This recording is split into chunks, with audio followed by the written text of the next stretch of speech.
Hey everybody. Okay, we made it through minerals, rocks, and the rock cycle, and I'm so super proud of you. Y'all are killing it. I mean, the grades were out of this world, so pat yourself on the back, especially because you've been teaching yourself, which is a big deal. So we're moving on this week to the layers of the earth. Super simple concept, but we use it to build on for plate tectonics, which is the week after this week. So how many of you have ever boiled an egg? Most of you, yes. If not, you've at least seen an egg probably on Easter. So with that, I have a little project that you can do. Don't really, won't take a lot. All you got to do is boil an egg. Okay. So for those of you that don't know, this is Autumn, my daughter, and she's going to help us out because she's bringing a lab for y'all to check out as well. But that one you're going to have to talk to your parents about. Okay. So here's my boiled egg, right? All right. So it refers to the layers of the earth. Just like what you see behind me, which I'm going to send you a screenshot of so that you can take these notes in your journal. This is we're going to use this as our representation of the earth. Okay, so it's a sphere almost. The crust you can compare to this shell of the egg. Okay, it's super thin. In real life, our crust of the earth is about 5 to 25 miles thick. But if you think about it, 5 to 25 miles is nothing. Then after you break it down, you're going to have the mantle, which is the white part of the egg, which is the majority of our egg, right? Just like the mantle is the majority of our earth. And then when you get to the yolk, the very center of it, that's the core. Okay. Now, what I can do is, we said that we're going to learn about plate tectonics next week. So if I were to do this, I would have a bunch of breaks. Y'all can kind of see. All right. That is, if we were to drain all of the water out of the earth, that is what our Earth's crust would look like. Okay, and they move, they pull apart, they push together, they rub back and forth, and that's where we get our mountains and our valleys and our, they cause earthquakes and they cause volcanoes and those types of things, right? But you can also see as it breaks, it's very thin, right? So that is where we talk about our earth layer of the crust, super thin, all right? And then as we break it down, we get to our mantle. Now, this is the fun part, all right? So we know that if we were to break this in half, we would see that the mantle is very thick. Okay? Whoop, my yolk is breaking. All right.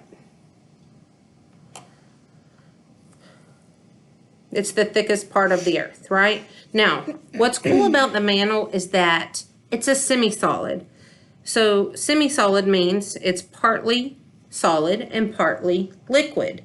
So it moves very slowly. And in the picture behind me, you see right here, it says convection currents. Now, we learned about conduction, convection, and radiation a while back, and it's the way that energy is transferred through heat, okay? And it rises and falls. So the same thing happens in the mantle. As the rock starts to melt down into the magma and it goes down, as it cools, it lifts back up, all right? And so it is very rigid at the top, but as it gets lower, it turns into a liquid, and then it starts to rise and cool and get a little bit harder. So Autumn, I'm going to have to move my camera a little bit, but Autumn's going to show you ooblek. Now, most of you have been asking about me making that for you this year, and since I'm not there, you can talk to your parents about doing this. All it takes is cornstarch and water. It is 1 part one part cornstarch, 2 parts water. So you kind of have to play with it to kind of get the right consistency. But Autumn's going to pull the cornstarch over here. Now you need to, rule number 1, this never, ever, ever goes down your sink. You're going to have to pour it out in the backyard or somewhere.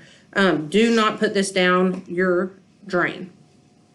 All right, so I'm going to move the computer so that you can kind of see what she's doing. But I'm going to skip back a little bit to the crust and the mantle. Okay, so right here is 2 words called the lithosphere and the asthenosphere. The lithosphere rides on top of the asthenosphere.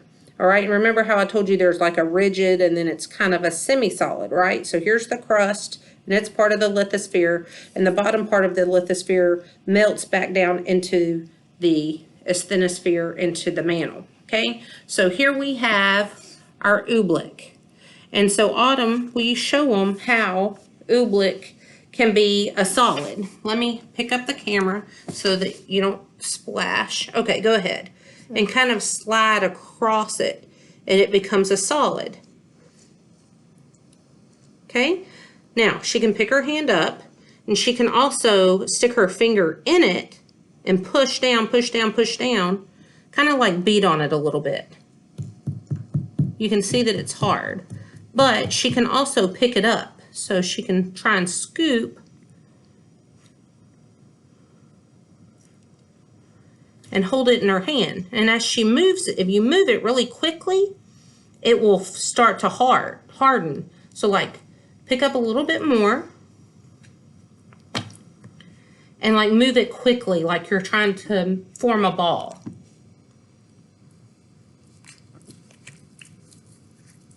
Okay, so she's got a ball there and it's a solid, you can see, but as soon as she stops moving her hands, it's going to turn back into a liquid.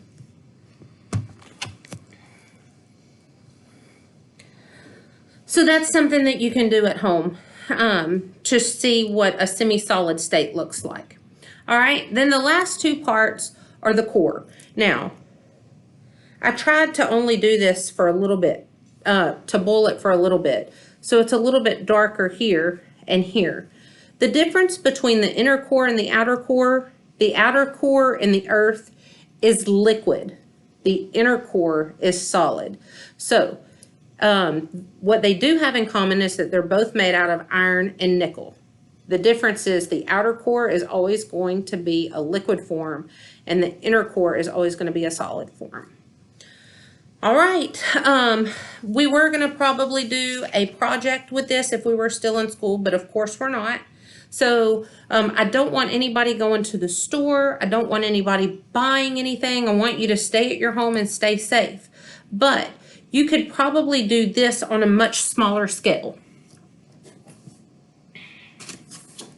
So here's a project from years past. And so you see a picture of the earth. Whoop, I'm sorry. And you can put all of the details in these little pockets right here.